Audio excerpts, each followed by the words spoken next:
Have you ever seen the moon bleed red in the sky during an eclipse? Ever wondered why this happens?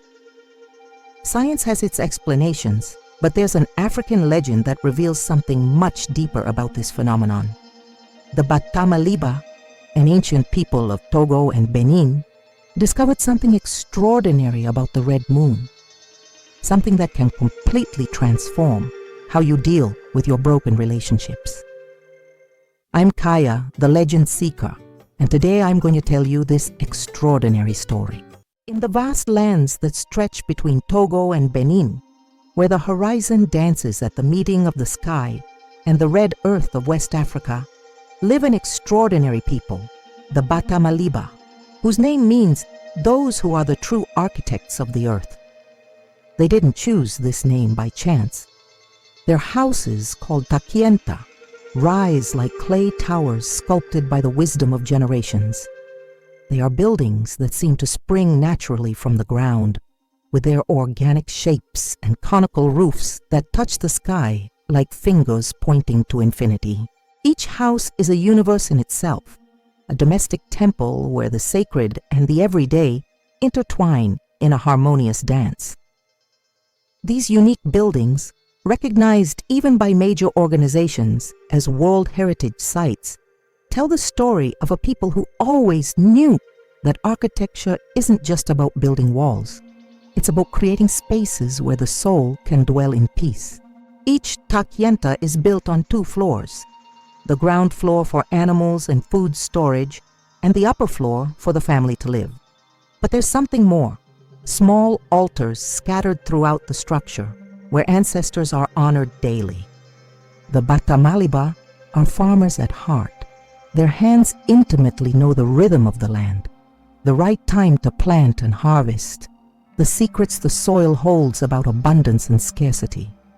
They grow corn, yams, and sorghum and raise livestock, which is not only a source of sustenance but also a symbol of status and spiritual connection.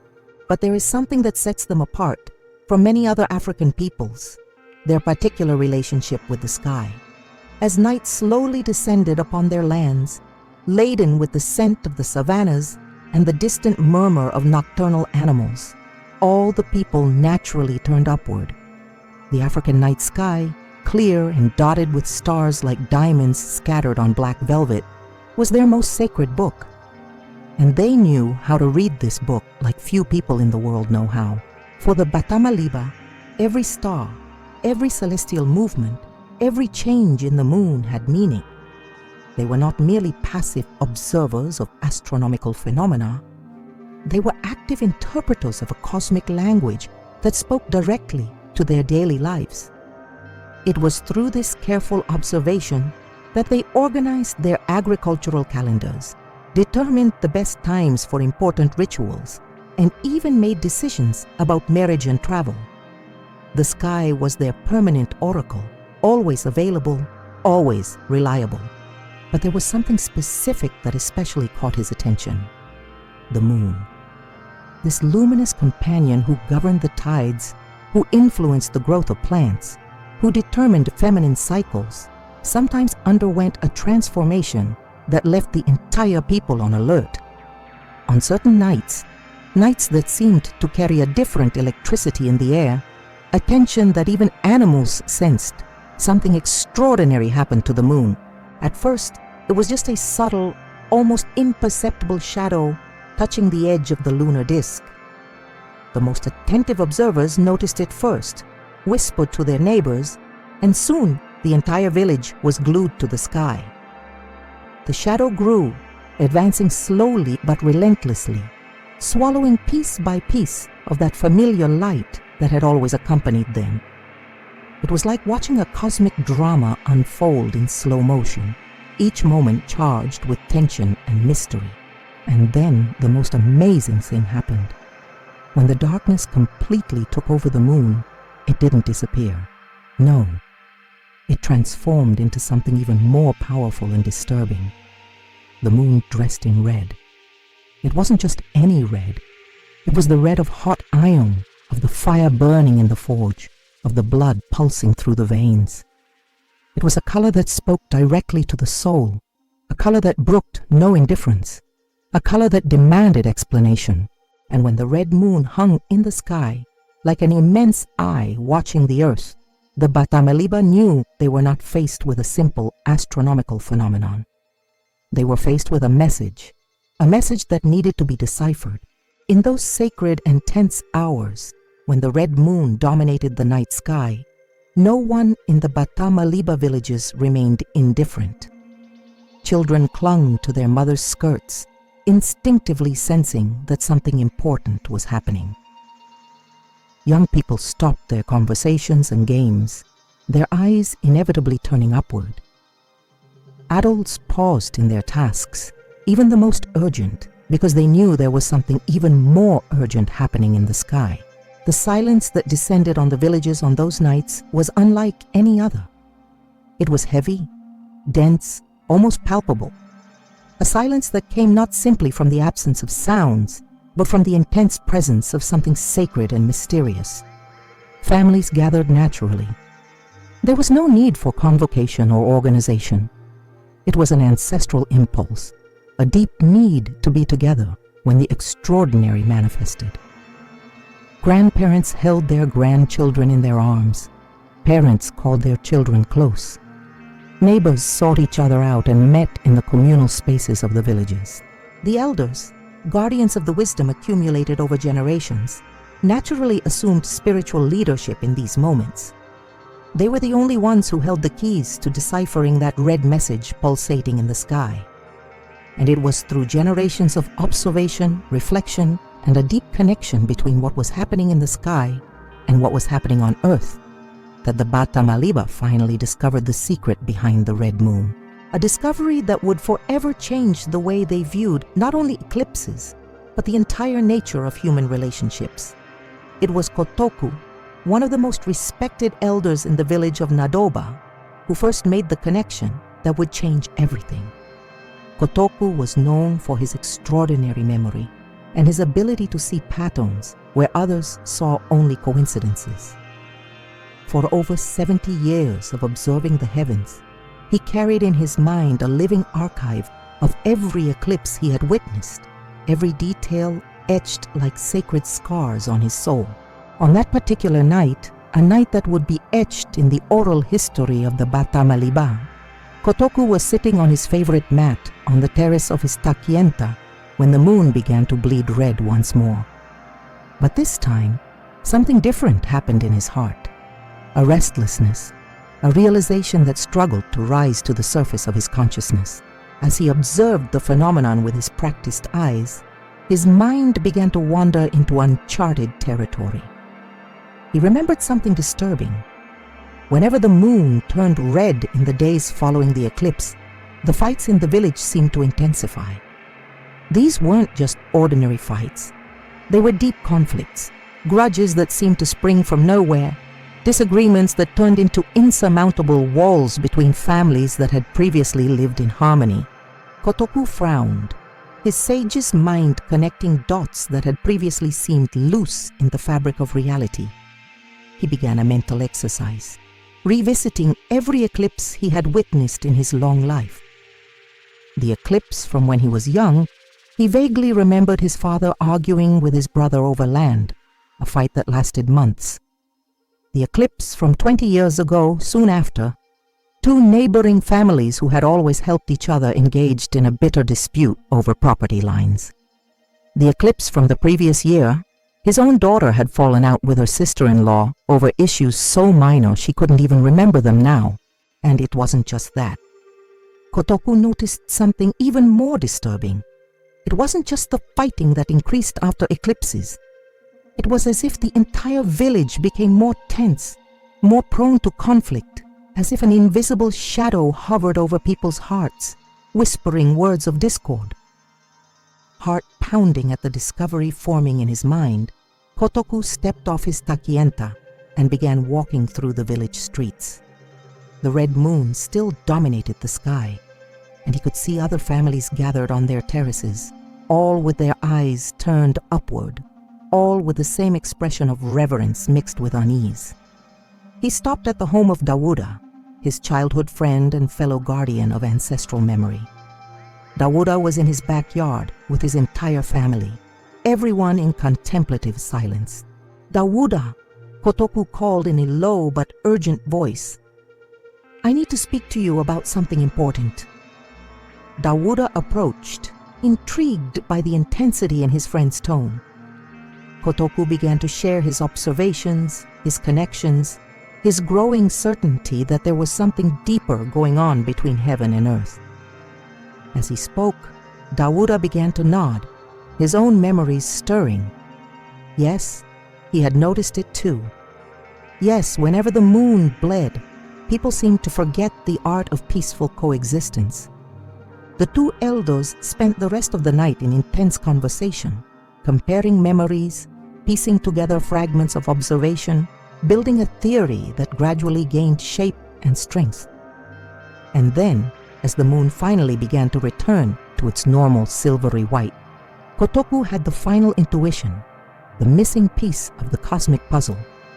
"What if," he said, his voice trembling with emotion, "what if the moon turning red is not just a phenomenon we see, but a reflection of what is happening in the spirit world?" Dawuda looked at him with increasing intensity. "What if," Kotoku continued, "when we see the red moon, it is because the very forces that govern the universe are in conflict? What if the sun and moon, which normally work together to maintain the balance of the world, have fallen out of harmony?" The idea was revolutionary, and at the same time made perfect sense within Batammaliba cosmology. For them, everything in the universe was connected. If celestial forces clashed, it was only natural that this would be reflected in human relationships. But Kotoku had an even deeper insight. What if this isn't just a coincidence, but a calling? What if, when the sun and moon fight, they're sending us a message about what we need to do here on Earth? The following days were spent in intense observation. As predicted by the two wise men, conflicts began to arise in the village. Small arguments that would normally be resolved quickly turned into long-lasting fights. Neighbors who had always greeted each other began to avoid each other. The general atmosphere of the community became heavy, fraught with inexplicable tensions. But this time, armed with their new understanding, Kotoku and Dawuda were prepared. They called a meeting of the elders to share their discovery. In the large circle that formed that afternoon, under the shade of a centuries-old baobab tree, Kotoku presented his theory to the community's spiritual leaders. He spoke of the connections he had observed, of the pattern that repeated itself eclipse after eclipse. Perhaps, he said with the wisdom of one who has lived long enough to see the circles of life repeat themselves, perhaps when the moon turns red, it is not just to show us that there is conflict in the heavens. Perhaps it is to remind us that we have the power to restore balance. And that is how one of humanity's most beautiful spiritual traditions was born. The elders, after long discussions and consultations with ancestral spirits, came to a revolutionary conclusion. When the moon bled red, it was not a time to fear or hide. It was a time to act. It was time for each person to look within themselves and identify the conflicts they were carrying. It was time for each family to examine their relationships and heal the open wounds. It was time for each community to come together to restore the harmony that had been lost, because they understood something profound. If the sun and moon could clash despite being powerful cosmic forces, how much more so could humans, small and emotionally charged creatures? But if even these celestial forces could find their way back to balance, as always happened when the eclipse ended, then humans too could learn to reconcile. The lunar eclipse became, from that moment on, not an omen of doom, but a sacred call to reconciliation. And most beautifully, they discovered it worked. When the entire community mobilized to heal their internal conflicts during an eclipse, harmony actually returned faster and more profoundly than before. From that Kotoku revelation, the Batammaliba developed an entire sacred system of rituals that transformed the lunar eclipse into one of the most powerful spiritual experiences in their culture.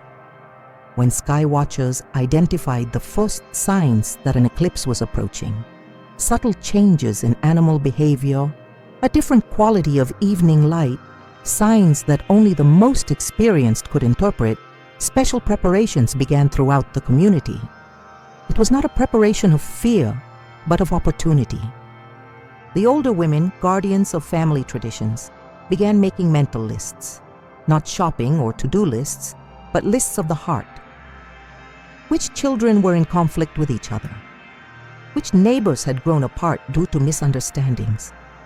What old wounds still throbbed silently within the families?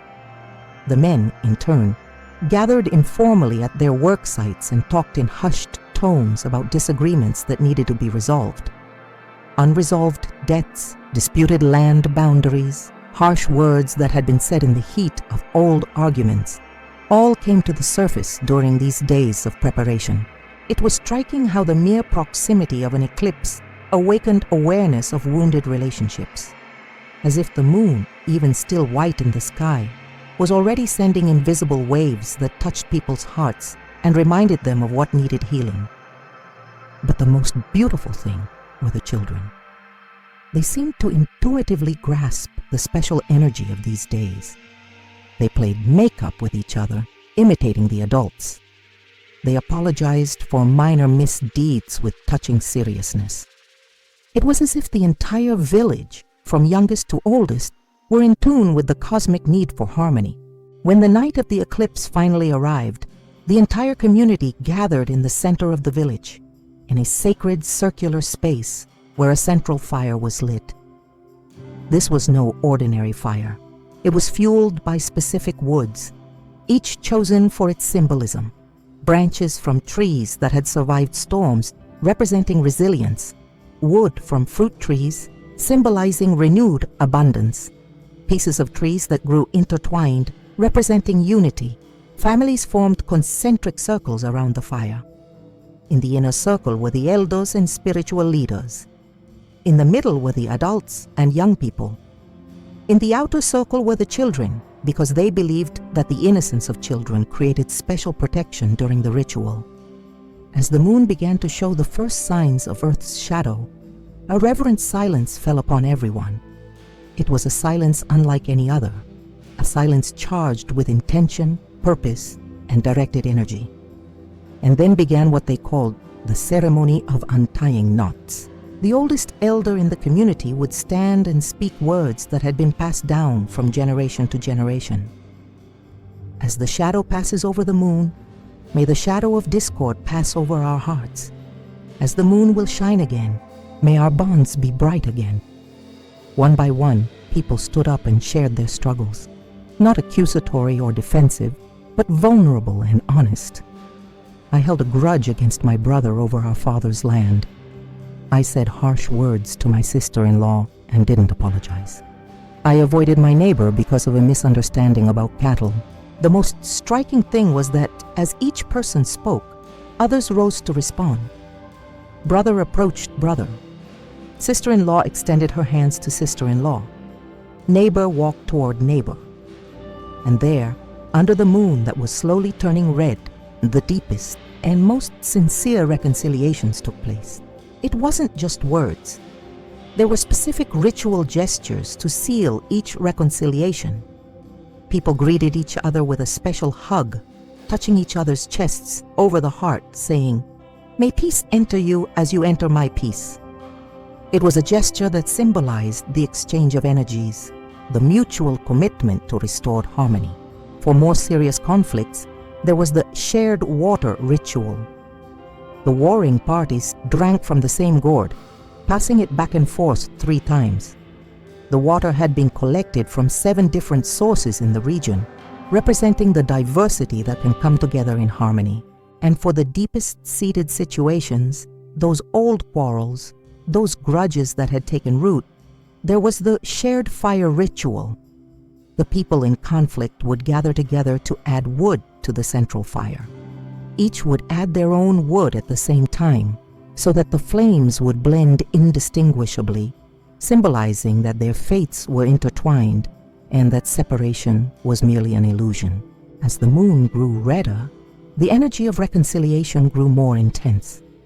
It was as if the eclipse's red color itself fueled the courage needed to heal old wounds.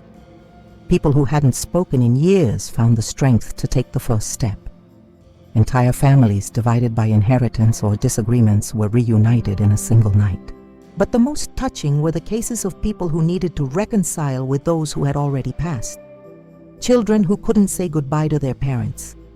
Spouses who carried guilt for words unsaid or gestures left unmade. For these situations, there was the ancestor ritual, where the person spoke their words of reconciliation into the fire, believing the smoke would carry their intentions to the spirit world. And it worked. In some mysterious and profound way, people emerged from these rituals with a real sense that forgiveness had been given and received, even when it involved those no longer physically present.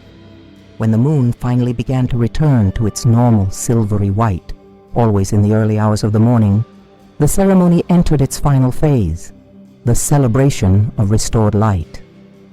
The entire community, now reconciled and in renewed harmony, danced around the bonfire.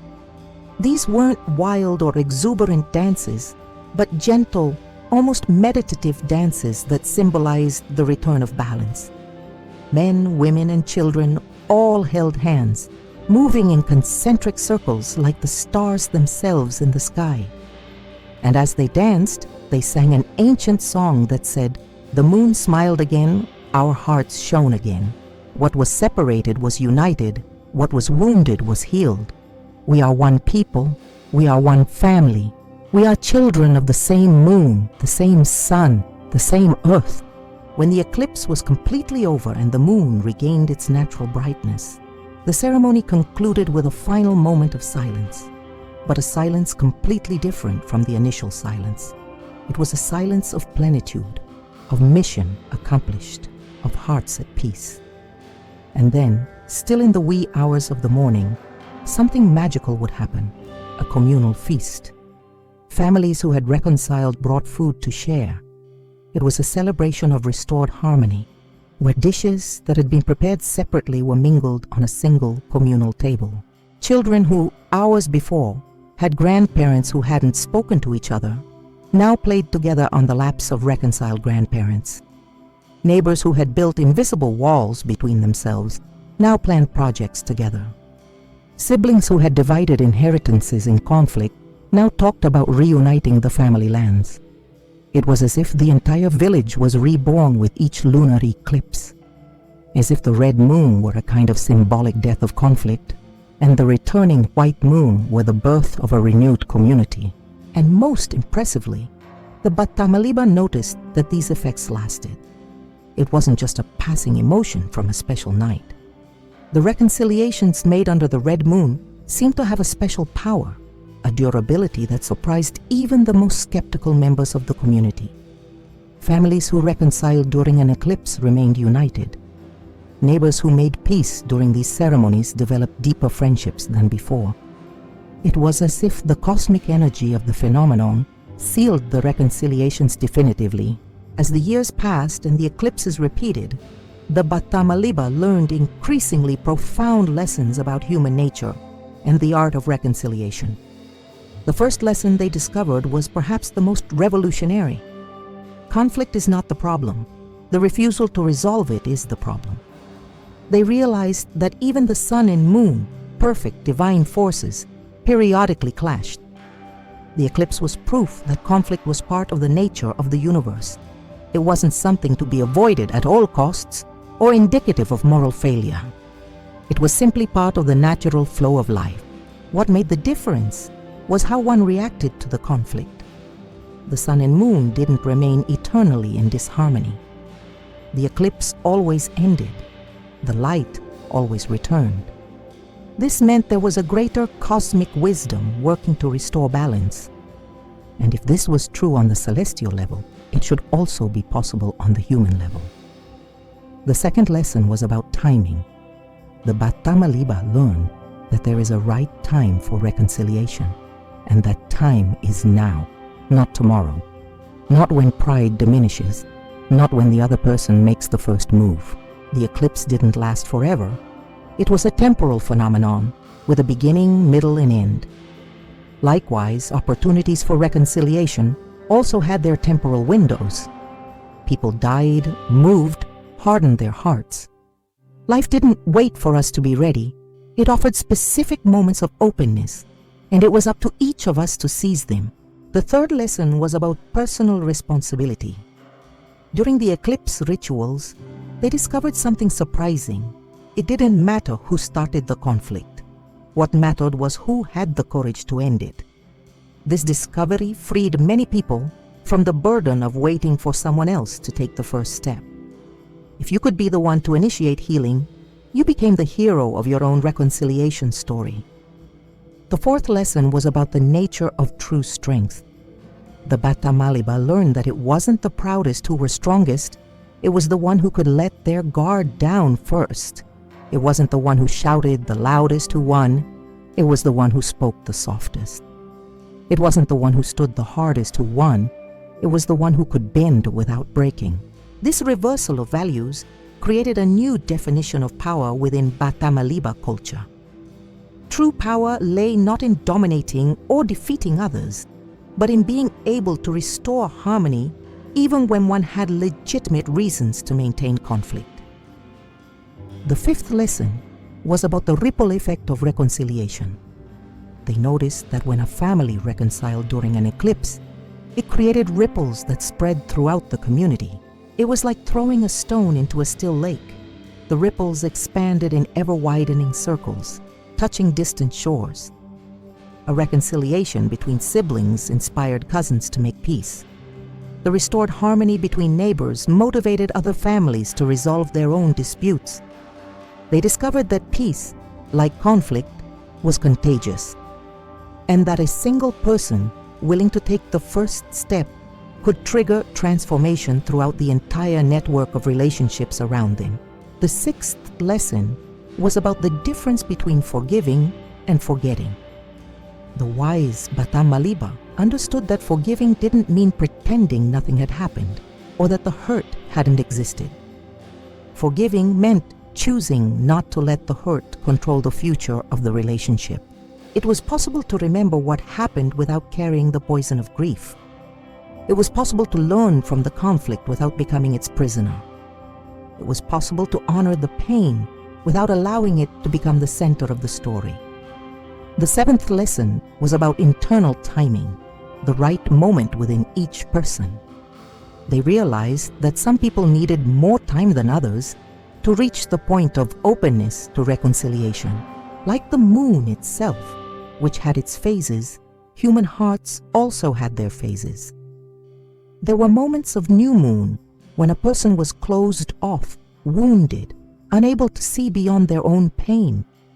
There were moments of crescent moon when they began to open up to possibilities. There were moments of full moon when they were ready for complete forgiveness. The secret was to learn to recognize these phases and not force processes that were not yet mature, but also not to miss the windows of opportunity when they opened.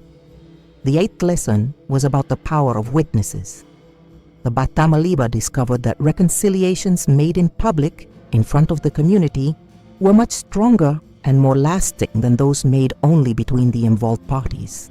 Not because they needed the approval of others, but because the presence of witnesses created an energetic field of support and a stronger moral commitment. It was harder to backtrack on a reconciliation that had been witnessed by the entire village. Furthermore, the witnesses became guardians of reconciliation, people who could remind the parties of their commitment if either began to slip back into old patterns. The ninth lesson was about energetic reciprocity. They observed that when someone genuinely opened themselves to reconciliation, it created an energy that was almost impossible to resist. It was as if sincerity had a magnetic power that automatically disarmed the other person's defenses. But this energy only worked when it was genuine. Manipulative or strategic attempts at reconciliation not only failed but often worsened the conflict. The 10th and perhaps most important lesson was about the effect of reconciliation on the forgiver. the Batammaliba discovered that those who benefited most from the reconciliation process were not necessarily those who received forgiveness, but those who offered it. Carrying a grudge was like carrying hot coals. It burned the person carrying it most of all. Releasing a grudge was like releasing a weight that often the person hadn't even realized was affecting their energy, their health, and their ability to be happy. They noticed that resentful people aged faster, got sick more often, and had more difficult relationships with everyone around them. Not as divine punishment, but as a natural consequence of carrying toxic energy within. On the other hand, people who regularly practiced reconciliation, who used each eclipse as an opportunity for emotional cleansing, remained younger, healthier, and more attractive in every way. It was as if reconciliation were a form of preventative medicine, not just for relationships, but for the whole human being. And perhaps the most profound lesson of all was this: reconciliation wasn't a gift you gave to another, it was a gift you gave to yourself. It was the choice to free yourself from the prison of resentment and return to fully inhabit your own life. With these lessons, the Batammaliba created one of the most harmonious and resilient cultures on the African continent. Their villages were known for their absence of lasting conflicts, their ability to resolve disputes quickly, their long-lasting marriages, and their solidarity among neighbors. And all this because they learned to read the lessons that the red moon taught at each eclipse. But the lessons of the red moon were not always readily accepted. As in all cultures, among the Batammaliba, there were those who resisted ancestral wisdom, who preferred to hold on to their grudges rather than open themselves to reconciliation. And it was through these resistances that they learned the true price of refusing the call of the eclipse. The most common story in the villages was that of Kwame and his brother Kofi, two men who had inherited their father's farm and who became so bitterly feuded over the division of the land that they refused to speak to each other for more than 5 years. During this period, 3 lunar eclipses occurred. During each of them, family and friends attempted to intervene, following the sacred tradition of harnessing cosmic energy to heal wounded relationships. On each occasion, Kwame and Kofi were invited to participate in reconciliation rituals. Kwame even showed up at the ceremonies, but he remained in the outer circle, arms crossed, his face grim. When it was his turn to speak, he simply shook his head. Kofi didn't even attend, sending messages that he was busy with more important things. The elders tried to talk to them individually, explaining that refusing to reconcile during an eclipse could have serious spiritual consequences. But both remained steadfast in their wounded pride. And then the consequences began to manifest. First, it was Kwame who began to experience problems. His crops, which had always been bountiful, began to fail for no apparent reason. The soil was good, the seed was good, the weather was favorable, but something went wrong with each planting. Sometimes the rains came out of season. Sometimes pests attacked only his fields. Sometimes mysterious diseases attacked his animals. Kofi, in turn, began to experience relationship problems in all aspects of his life. His wife, once loving and supportive, became distant and irritable. His children began to constantly disobey him. His neighbors began to avoid him, as if he carried a negative energy that contaminated anyone who came near. But the strangest thing was that both brothers began to have the same recurring dream. They dreamed of the red moon calling them by name, asking them to make peace. In the dream, the moon spoke in a sad voice. "Why do you refuse to accept the healing I offer? Why do you choose to carry stones when you could carry flowers?" At first, both ignored the dreams, attributing them to stress or poor diet. But the dreams became so frequent and vivid that they began to affect their ability to rest. Kwame developed chronic insomnia. Kofi began having nightmares even during daytime naps. The situation worsened when their mother, a respected woman in the community, fell gravely ill. On her deathbed, she called her 2 sons and begged them to make peace. "I cannot leave in peace knowing that I am leaving my children as enemies," she said weakly. Even in the face of their mother's final plea, neither of them gave in. Kwame said he would make amends if Kofi apologized first. Kofi said he would reconcile when Kwame admitted he was wrong. The mother died of a broken heart, knowing that her children would continue to fight even after she was gone. And it was after the mother's death that the consequences intensified dramatically. Kwame began to get sick. At first there were minor issues, constant headaches, digestive problems, unexplained fatigue. Then more serious problems arose. His blood pressure soared, he developed heart problems, and his hair began to gray rapidly. Kofi suffered a series of strange accidents. He fell from a tree he had climbed thousands of times without incident. His horse, always docile, threw him for no apparent reason. Tools broke in his hands, injuring him. Their wives began reporting that they were talking in their sleep, always repeating dialogues from the old fight, as if they were endlessly reliving the conflict, even in their sleep. Their children began to behave strangely, repeating patterns of conflict with each other as if their parents' discord was being passed on to the next generation. The situation became so dire that the village elders held a council. They had never seen such persistent refusal of calls for reconciliation during eclipses, and the consequences were spreading beyond the two brothers, affecting their families and even the overall harmony of the community. The oldest elder, Kotoku, the same one who had discovered the connection between eclipses and reconciliation, decided to take drastic action. On the eve of another lunar eclipse, he summoned the entire village for a special ceremony. But this time, instead of focusing on general reconciliation, all the community's energy would be directed toward the two stubborn brothers. "Kwame and Kofi," Kotoku said in a deep voice, "you have been called 3 times by the Red Moon to make peace, and 3 times you have refused. Today, the entire village will witness the consequences of denying the wisdom of the heavens. During the entire eclipse, as the moon turned red, the entire community remained silent, watching the two brothers who, for the first time in years, were in the same space. And something happened that no one expected. As the moon grew redder, both brothers began to tremble. Not from the cold, the night was warm, but from some inner strength that seemed to be struggling to escape. Tears began to stream down their faces, without them understanding why. It was as if the accumulated energy of 3 rejected eclipses was finally finding an outlet.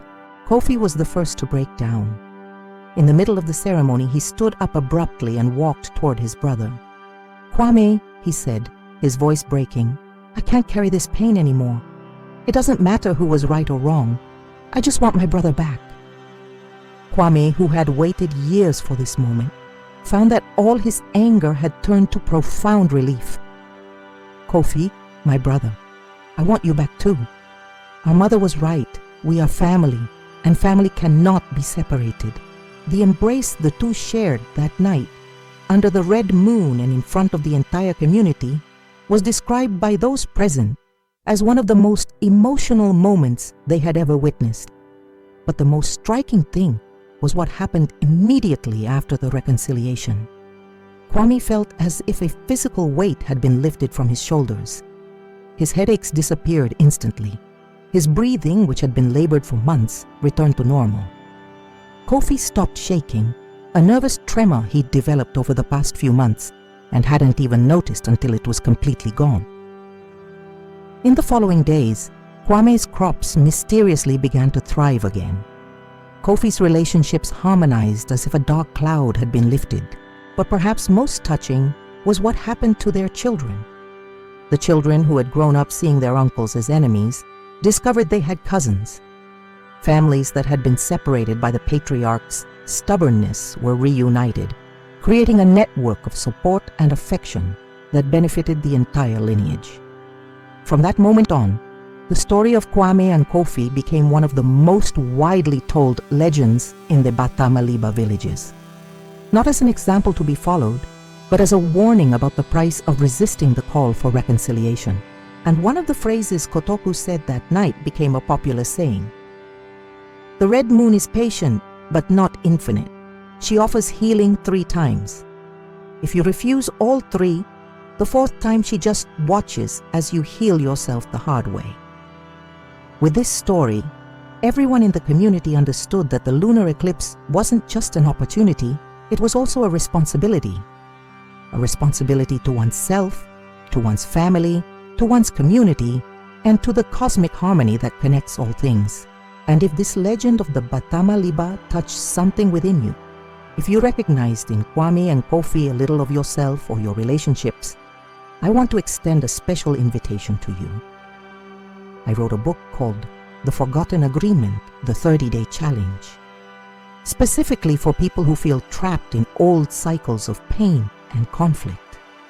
People who, like those 2 brothers, know they need to reconcile with someone or some situation in their lives, but can't seem to take the first step. The book isn't just theory, it's a practical 1 step a day, 30-day program to help you break these repetitive patterns and regain the power of choice over your own life. It's like having your own personal eclipse, your own opportunity to transform wounded relationships into sources of strength and joy. Each day of the challenge brings a light but profound reflection, capable of opening a real space for reconciliation, not only with others, but especially with oneself. Because sometimes the person we most need to make peace with is ourselves. If you feel like you're carrying stones when you could be carrying flowers, as the moon said in the brother's dream, this book may be the tool you need to finally free yourself. Today, centuries after those first Kotoku revelations, the Batammaliba tradition lives on. Even with all the changes modernity has brought to Africa, even with cell phones, the internet, and the globalized world reaching villages, the wisdom of the red moon remains relevant and powerful. Because some truths are universal and timeless. The human need for connection, the pain of broken relationships, the weight of resentment, the liberation that comes with forgiveness, these experiences haven't changed with technology. They remain a fundamental part of the human experience, regardless of where or when we live. And perhaps that's why, when I first encountered this legend, it touched me so deeply. Not as an anthropological curiosity or exotic folklore, but as a mirror in which I could recognize my own struggles and the struggles of everyone I know. Because we all have our inner Kwame and Kofi, parts of us that refuse to let go of pride, that would rather be right than have peace, that choose the solitude of tantrums than the vulnerability of forgiveness. We all have relationships that could be healed if we had the courage to take the first step. We all carry hurts that weigh more heavily on us than on those who allegedly hurt us. And we all somehow know when it's our red moon night, when life presents us with a clear opportunity to choose between perpetuating a conflict or taking the leap of reconciliation. The difference is that we modern people often fail to recognize these moments for what they are. We don't have a lunar eclipse to remind us of the urgency of reconciliation. We don't have an entire community supporting us in the process. We don't have sacred rituals that transform forgiveness into a collective healing experience. But that doesn't mean we're lost or helpless. The Batammaliba taught us something fundamental. We don't need to wait for a lunar eclipse to begin our own journey of reconciliation. We don't need to wait for the heavens to give us signs. We can create our own healing rituals, our own sacred moments of choice. The eclipse is always available within us. It's that moment when we stop, take a deep breath, and decide we're tired of carrying the weight of resentment. It's when we look in the mirror and ask, how long will I let this resentment control my life? And the answer is always, until today. Because just as the moon always shines again after dressing in red, we too can choose to shine again after passing through our dark periods of conflict and separation. The wisdom of the Batammaliba reminds us that reconciliation is not weakness. It is the ultimate expression of inner strength. It is not giving up. It is victory over one's own fears and limitations. It is not pretending nothing happened. It is consciously choosing that the future will be different from the past. And perhaps the most powerful lesson of all is this: when we decide to truly reconcile, we are not just healing a relationship, we are contributing to the healing of the world. The Batammaliba understood something our individualistic society often forgets. We are not isolated beings struggling alone with our pain. We are part of an invisible network of connections, and when we heal one part of that network, we strengthen the whole. So the next time you see the moon in the sky, whether it's white or red during an eclipse, remember the ancient wisdom of these extraordinary people. Remember that you have the power to choose between being Kwame and Kofi at the beginning of the story, stubborn, proud, trapped in their grudges, or Kwame and Kofi at the end of the story, freed, reconciled, living the fullness of human connection. Remember that life is too short to waste time and energy fighting wars that don't need to continue. And remember that somewhere in the world, every time the moon turns red, a wise people gather to remind all of humanity of a simple, life-changing truth. Reconciliation is not only possible, it is sacred. And it is always within our reach, if only we have the courage to reach out.